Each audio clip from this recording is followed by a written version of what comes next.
ગતરોજ સાબર ડેરીમાં જે બધા પશુપાલકો એક ન્યાય માંગવા માટે, પોતાનો હક માંગવા માટે અને ભાવ વધારો જે ગયા વર્ષે આપ્યો હતો એ ડિફરન્ટ વધારો માંગવા માટે માંગણી કરવા સાબર ડેરીએ ભેગા થયા હતા.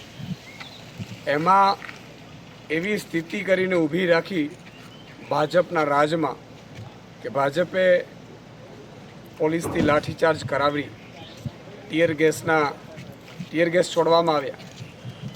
એમાં એક અશોકભાઈ ચૌધરી જે ઈડર તાલુકાના ઝીંઝવા ગામના સામાન્ય ગરીબ ખેડૂત છે, પશુપાલક છે સાહેબ, ખૂબ જ દુઃખ થાય.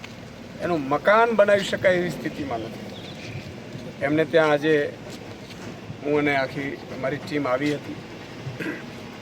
અમે તો સાંત્વના પાઠવી છે, પણ